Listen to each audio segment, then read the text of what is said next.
வணக்கம். செய்திகள் வாசிப்பது சரவணா. திருப்பத்தூர் மீனாட்சி அரசு பெண்கள் மேல்நிலைப்பள்ளி 10ஆம் வகுப்பு பொதுத் தேர்வு எழுதும் மாணவ மாணவிகளை மேற்பார்வை செய்த மாவட்ட ஆட்சியர் சிவசவுந்தரவல்லி. திருப்பத்தூர் மாவட்டம் முழுவதும் நடைபெறவுள்ள 10ஆம் வகுப்பு பொதுத் தேர்வுகளை சிறப்பாகவும் பாதுகாப்பாகவும் நடத்த மாவட்ட நிர்வாகம் விரிவான ஏற்பாடுகளை மேற்கொண்டு வந்துள்ளது.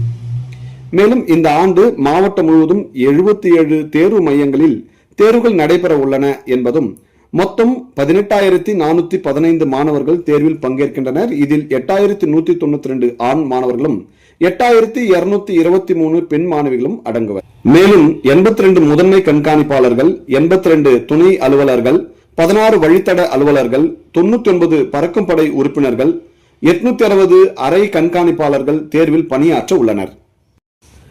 மேலும் இன்று திருப்பத்தூர் மீனாட்சி பெண்கள் அரசு மேல்நிலைப் பள்ளியில் பொது தேர்வு எழுதும் மாணவ மாணவிகளை மாவட்ட ஆட்சியர் சிவசவுந்தரவல்லி மேற்பார்வையிட்டு ஆய்வு செய்தார். பின்பு அனைத்து தேர்வு மையங்களிலும் இடையூறாத மின்சாரம், போதிய குடிநீர் வசதி, சுத்தமான கழிப்பறை வசதி உள்ளிட்ட அடிப்படை தேவைகள் முழுமையாக ஏற்பாடு செய்யப்பட்டுள்ளன எனவும், தேர்வுகள் நடைமுறையை கண்காணிக்க பறக்கும் படையினர் நியமிக்கப்பட்டு முறைகேடுகளை தடுக்க நடவடிக்கை எடுக்க வேண்டும் என்பது குறிப்பிடத்தக்கது.